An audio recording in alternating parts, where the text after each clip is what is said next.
ഭരണഘടനാ നിർമ്മാണ സഭയെക്കുറിച്ചുള്ള NCERT, SCERT rank file based class ആണിത്. അപ്പോൾ കഴിഞ്ഞ ക്ലാസ്സിൽ നമ്മൾ പറഞ്ഞതിൻ്റെ തുടർച്ചയായിട്ടുള്ള ക്ലാസ് ആണ്. അത് കാണാത്തവർ അതുകൂടി കണ്ടിട്ട് ഇതൊന്ന് കാണുക. അപ്പോൾ ഭരണഘടനാ നിർമ്മാണത്തെ പറ്റിയാണ്. സ്വാതന്ത്ര്യത്തിന് ശേഷം ഭരണഘടനാ നിർമ്മാണ സഭ ഇന്ത്യയുടെ നിയമനിർമ്മാണ സഭയായി മാറിയതുവരെയാണ് കഴിഞ്ഞ ക്ലാസ്സിൽ പറഞ്ഞിട്ടുണ്ടായിരുന്നത്.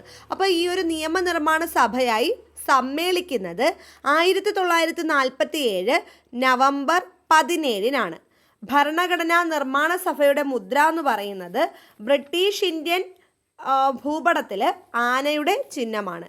ഭരണഘടനാ നിർമ്മാണ സഭയിലെ അംഗങ്ങൾ അവസാനമായി ഒത്തുചേരുന്നത് 1950 ജനുവരി 24 ഭരണഘടനാ നിർമ്മാണത്തിനെടുത്ത സമയം 2 വർഷം 11 മാസം 18 ദിവസം. ഭരണഘടനാ നിർമ്മാണത്തിന് ചെലവായത് 64 ലക്ഷം രൂപയാണ്. ഇനി കരട് ഭരണഘടനയെ പറ്റി നോക്കാം.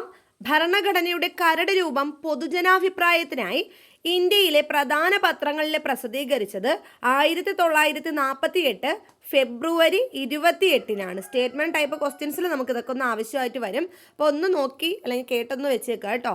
ഭരണഘടനയുടെ പൂർണ്ണ രൂപം ആദ്യമായി ഡോക്ടർ BR അംബേദ്കർ ഭരണഘടനാ നിർമ്മാണ സഭയിൽ അവതരിപ്പിക്കുന്നത് 1948 നവംബർ 4 രണ്ടാമത്തെ വായന 1948 നവംബർ 15 മുതൽ 1949 ഒക്ടോബർ 17 വരെയാണ്. അപ്പോൾ ഇതൊന്ന് വായിച്ച് കേട്ടിട്ട് അതിൽ നിർദ്ദേശിക്കപ്പെട്ട ഭേദഗതികൾ 7635 ഭേദഗതികളാണ്. ചർച്ച ചെയ്ത ഭേദഗതി 2473.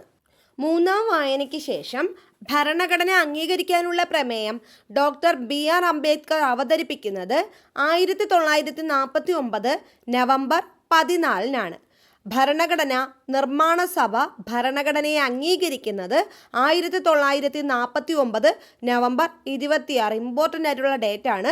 ഭരണഘടനാ നിർമ്മാണ സഭ ഭരണഘടന അംഗീകരിക്കുന്നത് 1949 നവംബർ 26. ഭരണഘടനയിൽ അംഗങ്ങൾ ഒപ്പുവെക്കുന്നത് 1950 ജനുവരി 24 ആകെ 284 അംഗങ്ങളാണ് ഒപ്പുവെക്കുന്നത്. ഇന്ത്യ റിപ്പബ്ലിക് ആയതും ഭരണഘടന നിലവിൽ വന്നതും 1950 ജനുവരി 26. അപ്പോൾ ഭരണഘടന നിലവിൽ വരുമ്പോൾ 395 അനുച്ഛേദങ്ങളും 8 പട്ടികകളും 22 ഭാഗങ്ങളുമായിരുന്നു ഉണ്ടായിരുന്നത്. എന്നാൽ ഇന്ന് നിലവിൽ 470ഓളം അനുച്ഛേദങ്ങളും 12 പട്ടികകളും 25 ഭാഗങ്ങളുമാണ് ഉള്ളത്.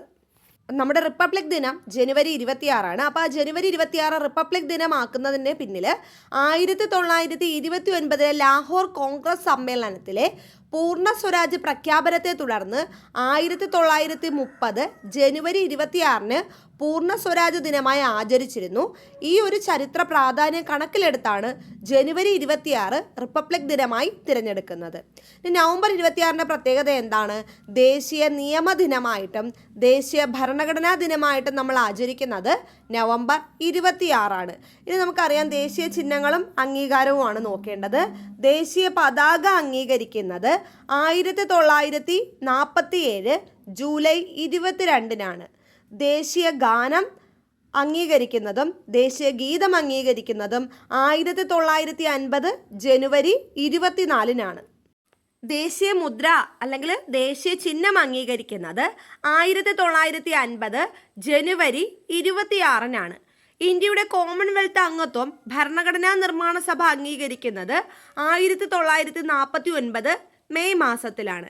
ദേശീയ കലണ്ടറായ ശകവർഷ കലണ്ടർ അംഗീകരിക്കുന്നത് 1957 മാർച്ച് 22.